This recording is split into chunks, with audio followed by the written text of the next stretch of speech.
पर्व क्यों मनाया जाता है? सर्वप्रथम इस व्रत को किसने किया था और क्यों किया था? छठी मैया कौन थीं और 4 दिन के इस महापर्व में व्रती क्या क्या करते हैं? छठी मैया को देवसेना के नाम से भी जाना जाता है। छठी मैया ब्रह्मा जी की पुत्री, स्कंद कुमार कार्तिकेय की पत्नी और सूर्य देव की बहन हैं। एक बार सूर्य देव तेजहीन हो गए और अपनी खोई हुई तेज वापस लाने के लिए ब्रह्मदेव की स्तुति करने लगे।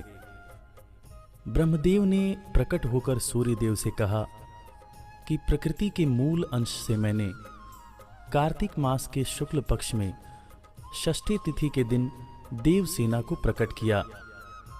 उसी दिन आप छठ महाव्रत करके देवसेना की आराधना कीजिए, आपकी तेज पुनः वापस चली आएगी। सूर्य देव ने ब्रह्मदेव के कहने पर इस छठ महाव्रत को किया, जिससे छठ माता ने खुश होकर सूर्य को दिव्य ज्योति प्रदान किया। 4 दिन तक चलने वाले इस छठ महापर्व में पहले दिन को नहाए खाए व्रत कहा जाता है। इस दिन प्रातः काल में उठ के आम के दातुन से मुंह धोया जाता है। इस छठ महाव्रत को स्त्री और पुरुष दोनों करते हैं।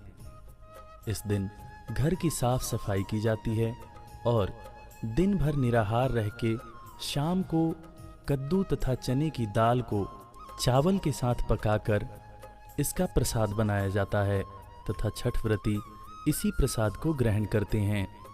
छठ व्रती नमक के स्थान पर सेंधा नमक का प्रयोग करते हैं। दूसरे दिन को खरना कहा जाता है। खरना के दिन भी दिन भर निराहार रह के शाम को गन्ना के रस या गुड़ में चावल और दूध का बना खीर शाम को प्रसाद के रूप में व्रती ग्रहण करते हैं तथा इस प्रसाद का वितरण भी करते हैं।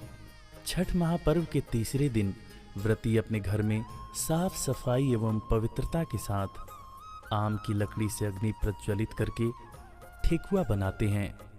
साथ ही साथ अन्य प्रसाद बना करके शाम को व्रती छठी मैया के घाट पर जाते हैं तथा डूबते हुए सूर्य भगवान को श्रद्धा पूर्वक संध्या अर्घ देते हैं।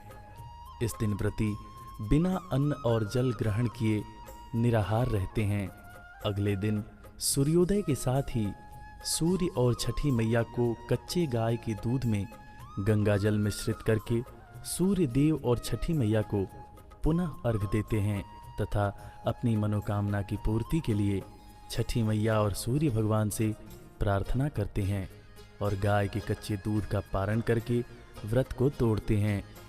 ऐसी पौराणिक मान्यता है कि इस व्रत को करने से मर्यादा पुरुषोत्तम श्री राम तथा जगत जननी माता सीता के शरीर का शुद्धिकरण हुआ था।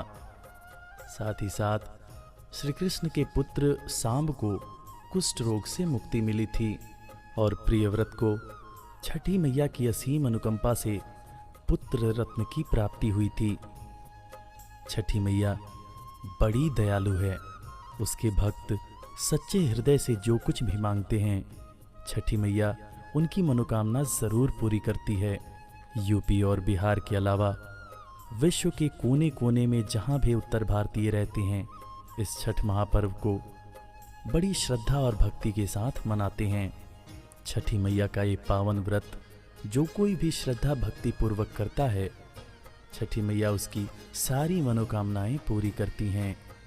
साथ ही साथ सूर्य देव भी अपनी असीम कृपा बरसाते रहते हैं।